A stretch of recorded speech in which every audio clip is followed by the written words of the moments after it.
Hello everybody, and thank you so much for being here. I'm happy you are here so we can gossip together and make judgment about millionaires who make fake stories come to life that live out in the middle of desert in California. Makes sense. Today we got a lot to cover, but most of it is on the IP front. Pretty much all of it is on the IP front. Today we're going to be covering what happened with Marvel. We have updates on Spider-Man 4 and a possible multiversal crossover. First looks at Thunderbolts and Harrison Ford as Red Hulk for Captain America, and a little something for the Fantastic Four with a leak. We're going to have Jurassic World's official title and release date drop, along with story details and character explanations. And also, we have updates on both Aliens and Predator, and the future for both of those, and the questionable decisions that are being made behind closed doors. But the first thing I want to talk about is the dinosaurs are coming.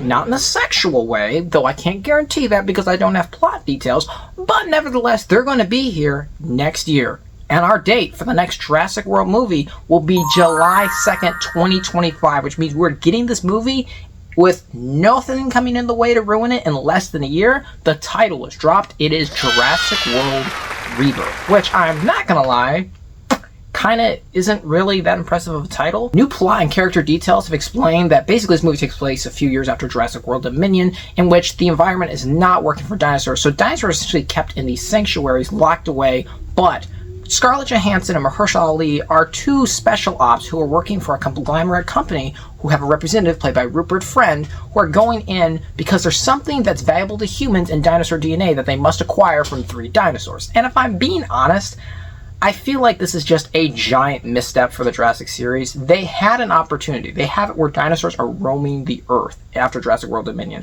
The amount of things you could do with that, where maybe humans aren't the dominant species anymore, and perhaps it's the matter of survival of the fittest. Maybe the dinosaurs are going to take over, maybe the humans. There's so much you could do with just human beings and new characters. And I think going to essentially another facility and kind of doing the same thing where we know this conglomerate guy is going to be a villain, like I guarantee that's what's going to happen, just feels like a safe play, and it feels like they're rushing this movie so much. I'm not having a lot of confidence in this film. Next up, there's something very notable for the Predator franchise. The director of Prey will be coming back to direct 2 more Predator movies. One of the ones coming up, though, is said to be set in the future and will involve 2 sisters that have spent their life growing up in the lab, ending up battling together from separate missions against a predator. And this movie, again, sounds like a weird choice to follow up Predator movies with, because it's just making it almost too, and this is going to sound weird, fantastical to science fiction, if that makes sense. I think one of the coolest things about the Predator movies has been the idea of humans having to fight these creatures. And I'm not saying these ladies are going to be super powered or anything, but it just doesn't seem like an idea that I can get behind. I was hoping the same way they had soldiers versus predators, Native Americans versus predators, maybe they could have done something else with that, like the Old West, a family in a cabin in Canada, soldiers going to a different planet or something. Like, there's a lot you can do with it, but again, it feels like a very strange choice. However, you know, I'm not the one in charge of this. We're going to see how this all turns out. Prey was good. There's potential this could be great. Perhaps something more notable and interesting was when Fede Alvarez, who made Alien Romulus, which is doing so well at the box office and had tons of good reviews right now, was discussing the future of Alien, which is having a TV show come out and another movie. He said he's open to the idea of a new Alien versus Predator film in which Trachtenberg from Prey and Alvarez from Alien Romulus would work together, each directing half of the movie to make an Alien versus Predator movie. That is something I'm excited for and something I could get behind. This is something I think could get fans excited too and be a crossover that could make some interesting choices and money. That's something I'd like to see, because both these series are kind of having a resurgence at the same time. They're both kind of connected in a weird way. So this is something I'm looking forward to potentially having happen. And last but not least, we have a lot to cover on the Marvel front of everything. First, notably, I want to talk about is our first leaked look of The Thing and Fantastic Four. It's just a still image, it's not high res or anything, but it gives an idea they are using physical prosthetics. This could mean they're going to have CGI touch-ups. More than likely they will, but seeing the first look at this with the 60s vibes and stuff, I am getting kind of excited for Fantastic Four, but at the same time, despite the fact that Kevin Feige loves it, I'm hesitant. Fantastic Four is one of my favorite teams in Marvel, and we've got nothing but bad versions. 4 films, all awful. So I'm kind of being reserved with the levels of excitement I have for this film. On another front, we got our first look at Thunderbolts and Red Hulk, played by Harrison Ford, for mocap. in this 85-year anniversary trailer that was put out by Marvel. Now, technically, these are not our first looks. It's just the official ones released by the company. They're high-res, not filmed off of a camera at D23.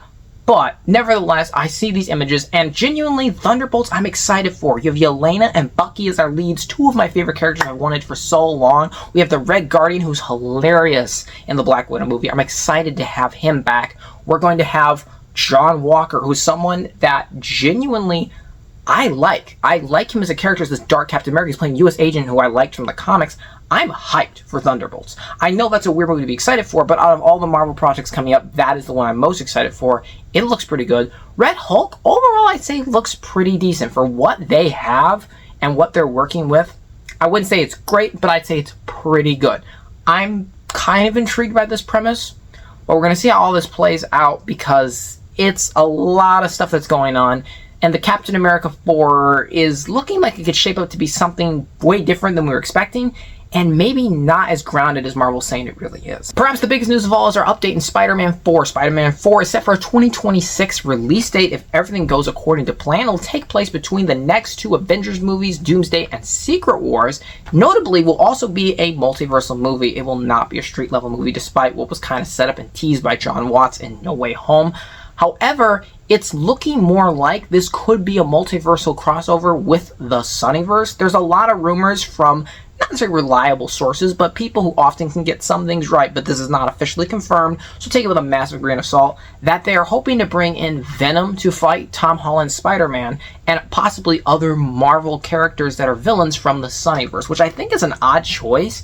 Obviously, Marvel's trying to grab as much as it can to create something as large and money-grabbing as they possibly can, but at the same time, it doesn't seem like a strategically smart move because that stuff's all not accepted well and not respected. So it's kind of an odd choice, and I'm worried that they're going to reverse a lot of what happened in No Way Home with him no longer being able to be with MJ or, you know, all his friends. I'm worried about them backtracking that and not having the balls to hold by their guns and stay with that. So that's it, guys. That's everything we have to discuss for today. Overall, I think they're beginning to make me sweat a little more than I used to because the decision makings for these franchises is getting very interesting, and I wish I was just hearing a lot more about original projects and films. We're just not getting a lot of that anymore, but nevertheless, this is what we have. We're going to see how this all plays out. Let me know your feelings on all of this in the comments below. Thank you guys as always so much for watching. I appreciate you, and I will see you all next time.